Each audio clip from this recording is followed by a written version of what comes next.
aconseguint que fos la capitalitat també de la recerca euromediterrània.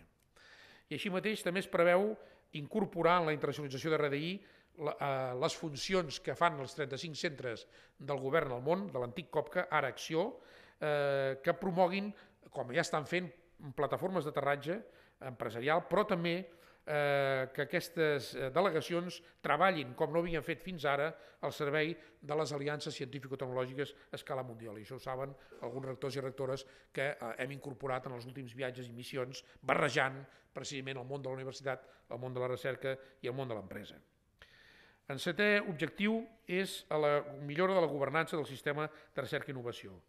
Aquí ja s'han fet moltes coses, precisament l'any 0, l'any 2009, hem creat la fusió del CIDEM-COP, que ja s'ha creat Acció, de la fusió de la Fundació Catalana ICREA i Agaur s'ha creat l'agència Talència i s'ha posat en marxa una xarxa tecnològica amb el nom de Tecnio i properament, passarà per govern els propers dies, la Fundació ICERCA, institució CERCA, que posarà sota el mateix paraigua els centres d'excel·lència de Catalunya. Per tant, un model dual, amb les peces ben posades al seu lloc i cooperant i coordinant entre ells.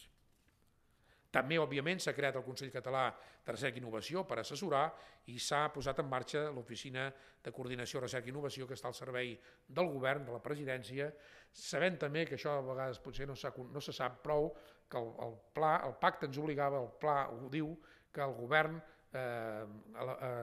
tindrà cada trimestre o quadrimestre una sessió monogràfica, si més no parcialment monogràfica, dedicada als temes de RDI. Per tant, això és un element més també de l'evolució de la governança per millorar mecanismes de coordinació, avaluació sistemàtica de les polítiques, sistemes d'anàlisi, benchmarking, etc. El 8è i 9è objectius del PRI fan referència a l'orientació estratègica del sistema de recerca que és per focus i per territoris. El 8è objectiu orienta les polítiques públiques per primera vegada utilitzant metodologies internacionals, en aquest cas en 17 focus.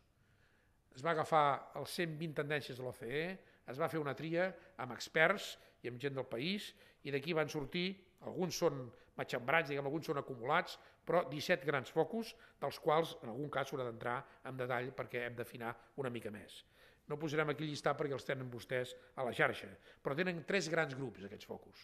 Reptes ambientals de l'entorn i territorials, on agafen coses com el canvi climàtic, l'eficiència energètica, l'aigua, els fluxos, la mobilitat sostenible o la construcció i els espais, diguem-ne, sostenibles.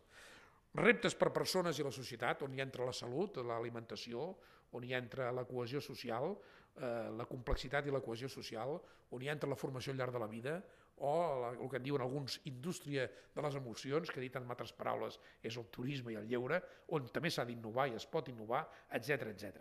I finalment un bloc de reptes transversals que estan al servei dels anteriors, que són la recerca frontera, la recerca de punta, per ella mateixa, és un focus, els canvis en els models d'organització del treball, els canvis en els models productius i finalment els canvis en la governança.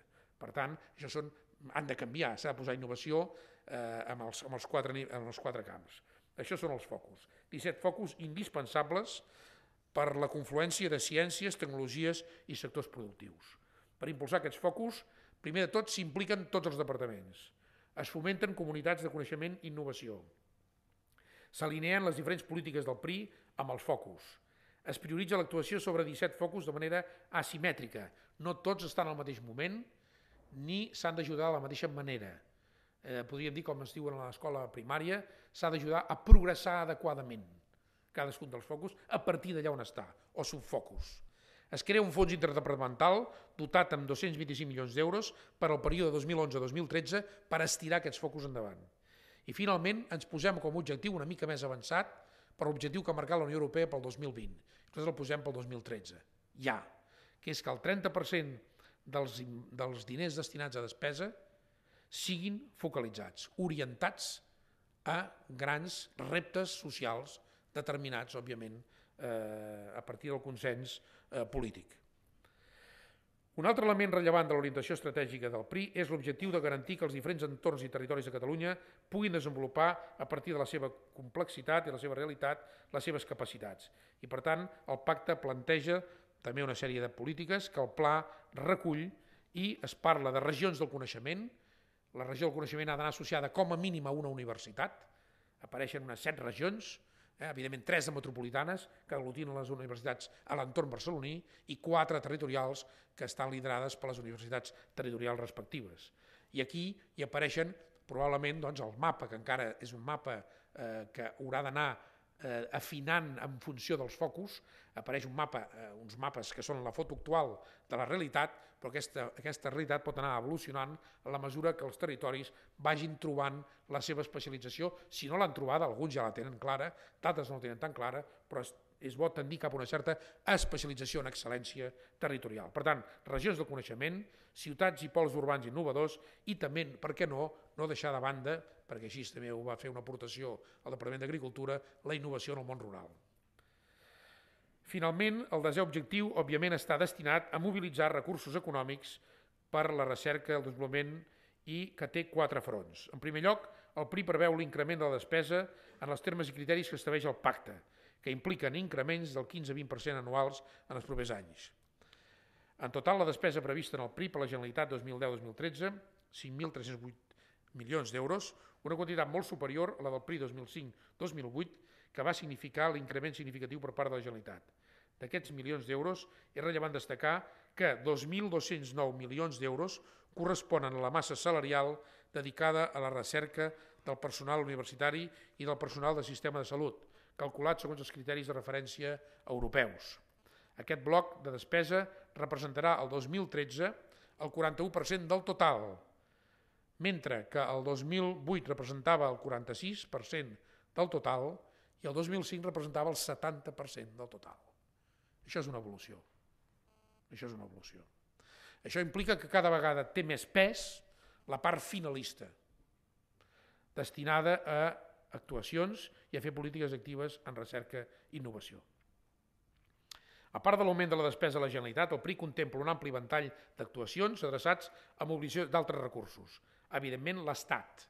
Hem d'estar amatents a tots els programes de l'Estat per guanyar-los. De fet, estem guanyant, quasi guanyem tot. Per al Barça estem guanyant també la Lliga de la Ciència i de la Recerca. Dels cènits, el 50% són catalans, dels cènits. L'any passat el Ministeri ens va premiar amb el 70% del programa Euroingenio perquè ens vam quedar el 70% dels retorns europeus destinats a RDI. Per tant, alguna cosa s'està notant ja. Per tant, l'Estat, en segon terme la Unió Europea, amb l'objectiu de créixer encara més, un 5-10% els propers anys, que és el que deia, que l'any passat ja van obtenir el 2% del total de la Unió Europea, no? Més de 100 milions del total de fons competitius d'aquest programa marc. Finalment, el PRI també es posa com a objectiu incrementar significativament els recursos privats destinats a RDI per conservar la ràtio que Catalunya ha tingut sempre, que és 2/3 privats, 1/3 públic. Per tant, són 10 objectius ambiciosos, si es vol aconseguir la fita que el Pacte Nacional de Recerca i Innovació fixava, Catalunya 2020, pol de la societat del coneixement a l'Europa del Sud. És un PRI, doncs, ambiciós, amb una fita ambiciosa i un PRI que ha prioritzat, des del punt de vista polític, on Catalunya té consciència que la recerca i la innovació, juntament amb l'educació, són les bases del canvi de model econòmic i social, el canvi de model de progrés, per crear ocupació de qualitat, ocupació estable, equilibri territorial i, no oblidem, la preservació de l'estat del benestar, que podia estar en risc si no creem prosperitat econòmica, vist el món com està i que ja mai tornarà a ser el que ha estat, amb l'augment dels països, la presència i potència dels països emergents. Per tant, un PRI ambiciós situat al moment que toca situar-se, de canvi de model a tot el món i específicament a Europa, i que seguim les directrius de l'estratègia Europa 2020, que de fet és la que substituirà l'estratègia de Lisboa. Aquesta prioritat política és essencial per garantir la implementació d'aquest PRI i s'ha de traduir indispensablement en una prioritat pressupostària en aquests temps difícils que vindran els propers anys, i el pressupost de la Generalitat es veu que quedarà amb pocs increments o inclús un cert estancament.